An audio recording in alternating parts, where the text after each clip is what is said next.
Salutations à tous et à toutes, c'est FW et bienvenue sur une nouvelle édition de FW Talks. Et aujourd'hui, nous allons parler de l'ego. Parce que l'ego est un des éléments les plus importants de ton développement spirituel.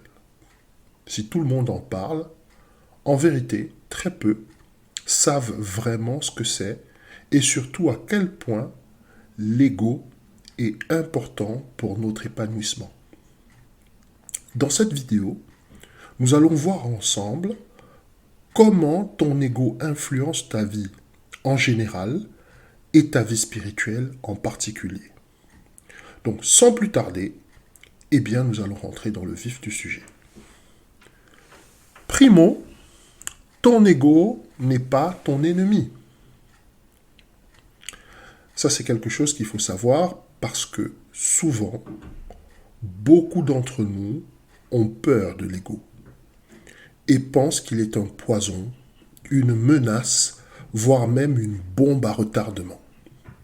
Mais tu dois savoir que sans ego, il est impossible de te développer spirituellement. Impossible de te battre pour ce que tu crois. Impossible d'affirmer tes convictions. Pourquoi ? Parce qu'avoir de l'ego, ce n'est pas penser que les autres sont inférieurs à soi. Ça s'appelle avoir un complexe de supériorité. Ton ego se manifeste chaque fois que tu penses, chaque fois que tu parles en utilisant le mot « je », ton ego est aussi la perception que tu as de ta propre personne. Il n'est que l'impression d'une partie de ton identité que tu as internalisée au travers de multiples expériences, bonnes ou mauvaises, depuis ton enfance jusqu'à maintenant. Donc il faut éviter de laisser s'installer dans ta pensée des idées comme « j'ai trop d'ego » ou pire encore « je n'en ai pas assez ». Parce que ton ego n'est qu'une partie de ton identité, pas la totalité de celle-ci. Donc te définir par ton ego, ça ne peut qu'augmenter ta confusion. Surtout si tu es dans une période de doute ou que tu es en train de te chercher. Ou au mieux, te donner une fausse idée de ta personne ou encore de la situation dans laquelle tu te trouves. Son travail à l'ego, c'est de te protéger et de te nourrir. Mais il faut lui définir des limites et une sphère d'influence plutôt que de le neutraliser ou de le considérer comme étant une source de problème. Tu dois avoir une idée claire de ce qui est de ton ego, de ce qui est de ton esprit, de ce qui est de l'esprit et de ce qui est de ton corps, pour pouvoir discerner au travers de ces voies différentes, pour pouvoir te développer, grandir et t'épanouir. Deuxième point. Pour le développer, tu dois reconnaître le fonctionnement de l'ego. Nous avons plutôt évoqué il y a un instant, des choses comme le complexe de supériorité qui n'est ni plus ni moins qu'une dérive de l'ego. Un trouble de la perception de celui-ci dans sa capacité à se situer et à se définir. En réalité, personne n'est supérieur à personne. Si tu pars du principe que chaque homme peut être un maître pour son prochain. Ralph Waldo Emerson a dit « Chaque homme que je rencontre est mon supérieur d'une certaine manière par le fait que j'apprends de lui. » Or, ton ego, qui se base sur tes expériences, va te dire tout le contraire. Les bonnes expériences vont amener ton ego à un excès de confiance. Les mauvaises vont l'amener à un excès de méfiance. Donc ça va produire au-dedans de toi soit des complexes d'infériorité, soit des complexes de supériorité. qui sont en fait ni plus ni moins que des mécanismes de défense ou de compensation. Je te donne un exemple. Tu es enfant et tu commences à montrer de l'intérêt pour une activité. Le dessin, par exemple. Si tes parents ne te donnent aucun signe d'encouragement ou d'intérêt, tu vas petit à petit délaisser cette activité parce que tu vas l'associer au chagrin ou même à la frustration que l'absence d'intérêt de tes parents te donne. C'est exactement comme cela que fonctionne l'ego. Il apprend en fonction des situations à apprécier ou à déprécier les choses, à apprécier ou à déprécier les gens, à apprécier ou à déprécier les activités, selon qu'il reçoit ou pas de l'intérêt, de l'affection, de la validation, de l'attention, qui sont en réalité sa principale nourriture. Quand tu commences à regarder les gens de haut sans raison logique ou valable, comprends que ton ego est en train de te jouer des tours. Quand tu te mets en PLS parce que quelqu'un t'a mis un vent ou ne t'a pas dit bonjour, sache que tu es en train d'être victime de ton ego. Tertio, comment ajuster son ego pour favoriser son développement spirituel?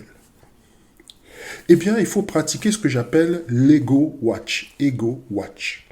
C'est une technique qui consiste à surveiller et à observer son ego. Ça va te demander beaucoup de temps. Ça va te demander beaucoup d'énergie, surtout mentale. Et surtout, beaucoup de patience pour arriver à un certain niveau à faire la différence entre ton ego qui parle et ta volonté qui se manifeste. Une des bases, alors une des techniques pour faire cet ego watch, eh bien, c'est d'abord de donner un nom à ton ego. Dans mon cas, par exemple, mon ego, je l'ai surnommé Mr. Big. Alors, Mr. Big, c'est un des personnages d'un de mes jeux vidéo préférés quand j'étais enfant. Et Mr. Big était connu pour son exubérance et son ostentation. Alors, je sais quand c'est Mr. Big qui parle et quand c'est moi-même qui parle. Et quand c'est Mr. Big qui parle, je me dis, ça y est, c'est parti. Mr. Big est blessé, ou il se sent diminué par telle ou telle parole. Il va chercher à compenser avec de la colère ou de la frustration, parce qu'il a besoin de validation, d'amour et d'affection, et qu'on ne lui en donne pas. En bref, je me dissocie. Ensuite, j'évalue et j'écoute l'histoire qu'il me raconte. Parce que Mr. Big va me parler, il va me dire, on m'a blessé. On m'a manqué de respect, on m'a repoussé par exemple, ou on m'a rejeté. Et là, je soumets cette histoire à la méditation et à la réflexion. Parce que je sais que le but de Mr. Big, c'est de me protéger et de me garder de tout ce qui pourrait me faire du tort ou du mal. Mais j'ai besoin aussi de savoir ce que le Créateur, ce que Dieu veut m'enseigner au travers de cette situation. Cette situation peut être une épreuve, ça peut être un désert, ça peut même être une attaque de l'ennemi. Donc, à ce moment-là, eh bien, je cesse de devenir une victime de mon ego, un prisonnier, d'accord, de mes pensées et de mes émotions, parce que j'arrive à analyser, j'arrive à rectifier et je me rééduque ou je rééduque mon ego en fonction de mon paradigme. Donc, je dis à mon ego, non, ce n'est pas ça qui est en train de se passer. Là, nous sommes en pleine épreuve. Là, nous sommes dans une difficulté. Là, nous sommes dans une situation où Dieu veut nous enseigner quelque chose. Alors, il faut te calmer et tu lui donnes en fait cette nourriture dont il a besoin. Tu lui donnes en fait cette attention dont il a besoin, qu'il est en train de chercher chez les autres et que normalement, toi-même déjà, tu dois lui fournir. Si tu sais comment nourrir ton ego, tu n'auras plus besoin de la validation des autres. Qu'est-ce que je pourrais te dire en conclusion ? L'ego n'est pas un ennemi. C'est un allié précieux qui est là pour nous protéger et nous équilibrer. Quand nous lui laissons quartier libre, il surprotège, il surcompense en générant en nous des sentiments de supériorité ou d'infériorité qui souvent n'ont rien ou très peu à voir avec notre véritable identité, notre énergie, donc notre esprit. Notre esprit, lui, n'a pas de complexe. Notre esprit, lui, ne se sent pas blessé. Notre esprit, lui, n'a pas de névrose. Notre esprit ne se sent pas humilié. Et pourtant, notre esprit est notre véritable moi. Donc, ce que je suis en train de te dire, c'est que l'ego est une partie de toi-même et il faut apprendre à vivre avec. Il faut apprendre à la développer, il faut apprendre à la nourrir plutôt que de laisser les autres le faire. Voilà, donc c'est tout pour notre vidéo de ce jour. Comme d'habitude, n'hésite pas à liker, à commenter et à t'abonner à la chaîne. Si cette vidéo t'a parlé, surtout